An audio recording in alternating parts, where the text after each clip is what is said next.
परमात्मा की शरण में पहुंचना, किसी मंदिर के दरवाजे पर लिखा था आपका मन गंदा है। यदि आपका मन गंदा है, आपने पाप करा हो, छल करा हो, कपट करा हो, बेईमानी करी हो, प्रपंच करा हो, चाहे आप कितने भी गंदे हो, तो मंदिर जरूर जाइए।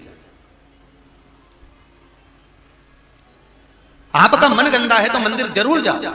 लोग कहते हैं मैं गंदा हूं, मेरा मन गंदा है तो मंदिर जाने का नहीं करता। मन गंदा हो, आप काम लोभ विषय वासना आसक्ति तृष्णा में कितने भी समाहित हो गए हो, तो भी मंदिर जरूर जाओ। तो एक बैनर पर, एक प्लेट पर ऐसा लिखा हुआ था कि आपका मन अगर गंदा है तो मंदिर जरूर जाना। पर सोचने वाली बात है कि इसका मतलब क्या है। उसका केवल एक सार तत्व है कि जब बच्चा कीचड़ में गिरता है, जब बच्चा गंदगी में पड़ता है, जब बच्चे के कपड़े गंदे हो जाते हैं, शरीर गंदा हो जाता है, तो उसको पड़ोसन नहीं संवारती, उसको कोई रिश्तेदार नहीं उठाता, उसको कोई पड़ोसी गोद में नहीं लेता। उसको अगर गोद में कोई लेता है तो या तो मां लेगी या बाप लेगा, उसका पिता, उसकी माता। उसी तरह आप यदि मन गंदा भी हो गया तो मंदिर जरूर जाना, क्योंकि वो जगत का बाप आपको गले जरूर लगाएगा, ये पक्का है।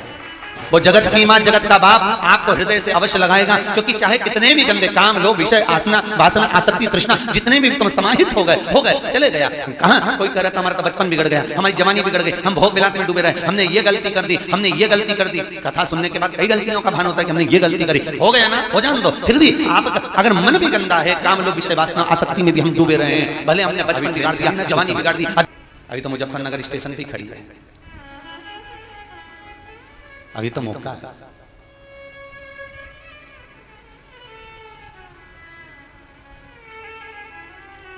अच्छा ईमानदारी से बोलो, स्टेशन पर उतरते समय आप स्वयं पहले उतरते हो कि सामान पहले उतारते हो?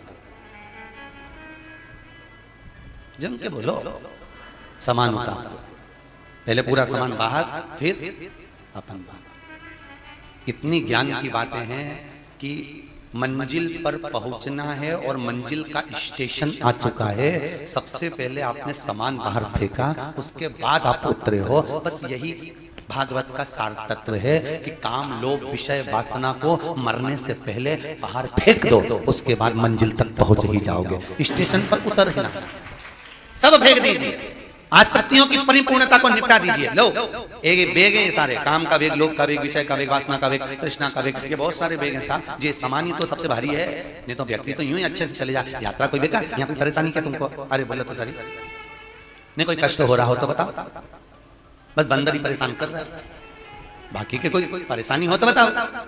अरे बोलो तो सही, नहीं है ना कोई परेशानी, भोजन में कोई परेशानी नहीं। सबसे ज्यादा तकलीफ कब होती है? बस वो स्टेशन पे उतरते और चढ़ते। ये सामान जो है ना, बस सबसे ज्यादा उलझन ये सामान से, काम लोभ विषय वासना तृष्णा आसक्ति, ये सामान से सबसे ज्यादा तकलीफ है। नहीं तो लीला भाई तू तो एक नंबर की है, तू कहीं बुरी तुम नहीं हो, तुम्हारी ये आसक्ति, ये तृष्णा, ये लोभ, ये विषय, ये वासना, ये हमारे बेग जो है ये हमको कष्ट प्रदान कर देते हैं। और हम सामान रखते हैं किसी बेग में और ढूंढते हैं किसी बेग में, और घंटों निकल जाता है, बाद में वही सामान बाहर पड़ा हुआ मिल जाता है। बस यही है, आसक्ति के बेग में काम को ढूंढ रहे हैं और काम के बेग में आसक्ति को ढूंढ रहे हैं। आसक्ति में लोभ को ढूंढा जा रहा है, लोभ से विषय में ढूंढा जा रहा है, और हम ढूंढने में सारा फैला लेते, इतना फैलाते हैं कि पूरा किसी की तो आदत रहती है जब तक पूरा फैला रहा उसके कमरे में मजे ही आनंद। और फिर पड़ोसन के अपना सामान उठा, बता यहाँ ये पटक दिया, वो पटक दिया, पूरा घर गंदा कर दिया। फिर उसमें कोई कहीं की ना कहीं की एक समझदार रहती है तो झाड़ू उठा के झाड़ू पे लगा देती है। ऐसा कोई सदगुरु आता है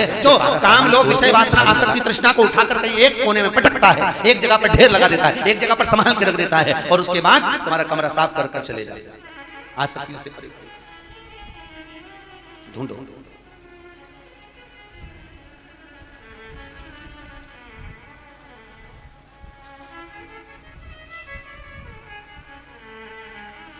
बस उस परमात्मा के चरणों की विनती। महाराज राजा बलि के दरवाजे पर वामन भगवान 3 पग भूमि मांगने के लिए खड़े हैं। कितनी पग? 3 पग। भाग्य देखना कितना किस्मत वाला है। कौन? राजा बलि। उसके भाग्य के बराबर दुनिया में किसी का भाग्य नहीं हो सकता साहब। एक भाग्यशाली था वो गिद्धराज जटायु, दशरथ से ज्यादा किस्मत वाला था। राजा दशरथ से ज्यादा किस्मत वाला गिद्धराज जटायु, भीष्म पितामह से ज्यादा किस्मत वाला वो गिद्धराज जटायु। तीन किस्मत वाले हुए, एक दशरथ जी, एक भीष्म पितामह, एक गिद्धराज जटायु। ये तीन किस्मत वाले। इनको किस्मत वाला क्यों कहा गया? क्योंकि दशरथ जी के घर में राम जन्मे, भीष्म पितामह ने भगवान कृष्ण का बचपन से लेकर जवानी तक का दर्शन करा, और गिद्धराज जटायु जिसने प्राण त्यागे तो राम की गोद में त्यागा। इन तीनों में सबसे ज्यादा प्रबल किस्मत वाला है तो गिद्धराज जटायु है। क्यों? क्योंकि दशरथ जी के घर में राम जन्मे, और दशरथ जी के जब प्राण छूटे तब राम सामने नहीं, राम सामने नहीं। भीष्म पितामह जिसने भगवान कृष्ण का बचपन से लेकर जवानी तक का दर्शन किया, पर जब प्राणों को त्यागा तो कृष्ण सामने नहीं थे। पर गिद्धराज जटायु जिसने जीवन भर मांस खाया, पर जब प्राणों को त्यागा तो राम को सामने पाया। बस ऐसा ही हमारा जीवन हो। बचपन गया जाने दो, जवानी गई जाने दो, अधेड़ी गई जाने दो, पर बुढ़ापा मत बिगड़ने देना।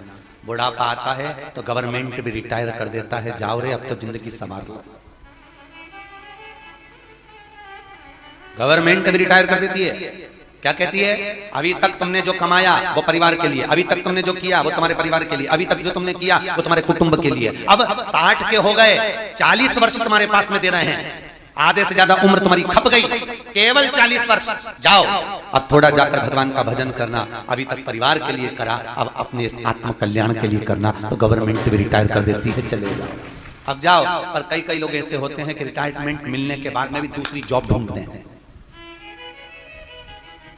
कई ऐसे होते हैं जो दूसरी जॉब ढूंढते हैं। हमारे यहाँ 2 बहन बैठी हुई है, उपाध्याय बहन और एक और वो बहन, दोनों। एक करी थी, गुरुजी हमारे पति को डॉक्टरी से फुर्सत नहीं, हम कहते चलो। दूसरी बोली हमारे पति को नेतागिरी से फुर्सत नहीं, हम कहते चलो। अब सुने नहीं तो कहा कर, आप ऐसी कृपा करो ना गुरुजी, एक बार वो आए। हमारा तो निवेदन हर पल, हर घड़ी, हर क्षण, हम तो कल्लू जी महाराज से, सुखदेव जी महाराज से, ठाकुर जी से ये विनती करते हैं कि आप ऐसी जीवन भर अखंड सौभाग्य में रहो और जोड़े से कथा सुनते रहो। हम तो यही वर प्रदान करते हैं आपका जीवन। और एक बात है, सत्य कहूं ईमानदारी से, वो भले डॉक्टरी कर रहे हो, भले वो नेतागिरी कर रहे हो, पर उनका मन कितना पवित्र होगा जो आप दोनों को यहाँ कथा में भेज दिए हैं। ये सोचिए आप, उनका मन कितना पवित्र होगा, उनका विश्वास, उनकी दृढ़ता कितनी प्रखर होगी। जो अपनी धर्म पत्नियों को, कई पति लोग आ गए, कई पत्नियां आ गई, नहीं आ पाया कोई, होता है, पर ये तो सोचो कि भाव कितना शुद्ध हो, निर्मल और वो भाव, निर्मलता का स्वभाव, भगवत पद की प्राप्ति का केंद्र बिंदु, बस वही है।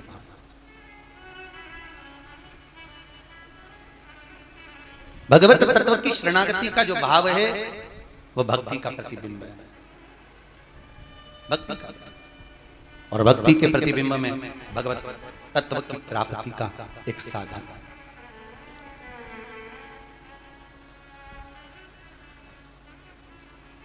तो कहना माना के मैं पतित बहुत हूं, माना के मैं पतित बहुत हूं,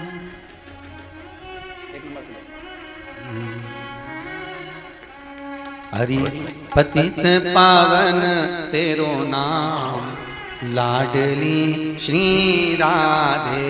हरि पतित पावन तेरो नाम, लाडली श्री राधे।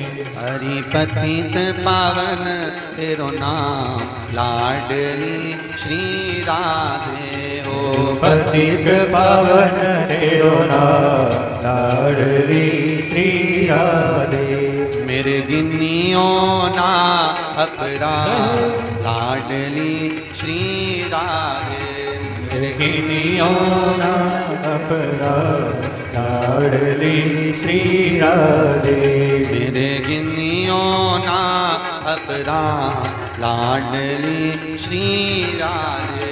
मेरे गिनियों ना अपराध, लाडली श्री राधे।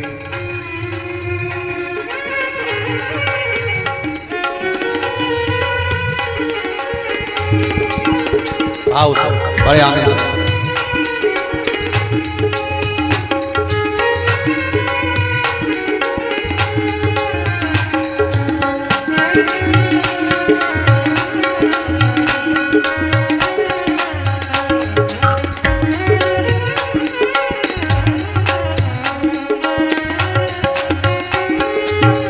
अष्ट सखिन में दास दासिन में, अष्ट सखिन में दास दासिन में, अष्ट सखिन में दास दासिन में, अष्ट सखिन में दास दासिन में। कहीं लिख ली जो मेरो नाम लाडली श्री राधे, कहीं लिख ली जो मेरो नाम लाडली श्री राधे, कहीं लिख ली जो मेरो नाम लाडली श्री राधे, कहीं लिख ली जो मेरो नाम लाडली श्री राधे। लाडली श्री राधे, लाडली श्री राधे, लाडली श्री राधे, लाडली श्री राधे, कहीं लिख ली जो मेरो नाम लाडली श्री राधे, कहीं लिख ली जो मेरो नाम लाडली श्री राधे।